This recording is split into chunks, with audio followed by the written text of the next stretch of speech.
বিসমিল্লাহির রহমানির রহিম।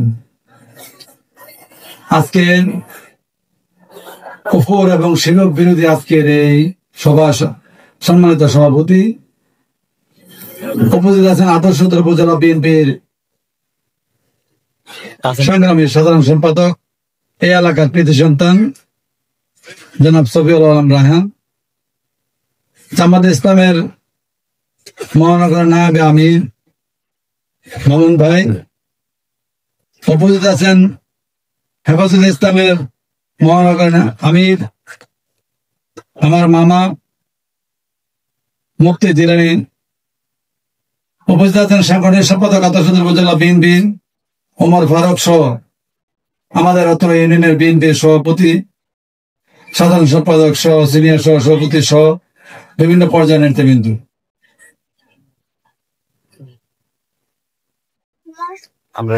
বিএনপি বরাবর সবসময় ইসলামের পক্ষে ইসলামের বিরোধী যত কুকর্ম করে সেখানে আপনাদের পাশে হাজির থাকে। আমাদের প্রিয় নেত্রী হেফাজতুল ইসলামের যে বাংলাদেশের আমির, উনিও দেখা করতে গিয়েছিলেন, সেখানে বলেছেন যদি বাংলাদেশে ইসলাম প্রতিষ্ঠিত করতে চায় তাহলে এটা সমর্থন করবেন এবং সহযোগিতা করবেন। এই জন্য প্রতিটা কুফর এবং শিরকের বিরুদ্ধে বিএনপি সবসময় সংগ্রামে থাকে, যাতে কুফর এবং শিরক, আর এটা প্রতিটা মুসলমানের দায়িত্ব কুফর এবং শিরকের বিরুদ্ধে কাজ করা।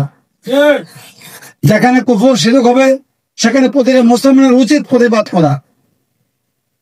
আমি বুঝতে করতে পারি না যেখানে এই শেখ হাসিনা এই বাংলাদেশে ইসলামের বিরুদ্ধে কাজ করে টিকতে পারে নাই, শিরক এবং কুফর করে টিকতে পারে নাই, এখানে এটা কিভাবে সম্ভব আর কিভাবে সাহস করে এটা আমি বুঝতে পারি না। যেমন আমরা বিএনপি, হেফাজত ইসলাম এবং জামাত ইসলাম একসাথে হয়ে শেখ হাসিনাকে বিতাড়িত করেছি, আর তারা কিভাবে সম্ভব, কিভাবে সাহস করে কুফর এবং শিরক বাংলাদেশে, এটা আমার কিছুতেই আমার আসতেছে না এর ভিতরে, এটা কিভাবে সম্ভব। এই জন্য আমার মনে হয় এটা বেশি সময় লাগার কথা নয়। যেখানে সমস্ত দল আমরা শেখ হাসিনা বিতাড়িত করতে পেরেছি, আর এখানে একটা সামান্য একটা বিষয় আমরা এখানে সবাই মিলে একসাথে হইয়া, এটা আমার মনে কিছুতেই এটা একটা 5 মিনিটের বেশি সময় লাগার কথা নয়। এই জন্য আমার মনে হয় প্রথম দলকে বোঝান, যদি না বুঝে তাহলে আমরা সমস্ত দল একসাথে এটার বিরুদ্ধে লড়বো। 5 থেকে 10 মিনিট বেশি সময় লাগবে না।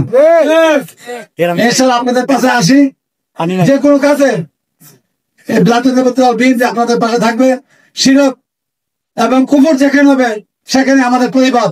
এই আশা আপনারা সবাই একসাথে হয়ে এর বিরুদ্ধে থাকবেন এবং আমরা আপনাদের পাশে আছি এই আশা রেখে আমি আমার বক্তব্য শেষ করছি। কথা বাংলাদেশ জিন্দাবাদ, বেগম খালেদা জিন্দাবাদ।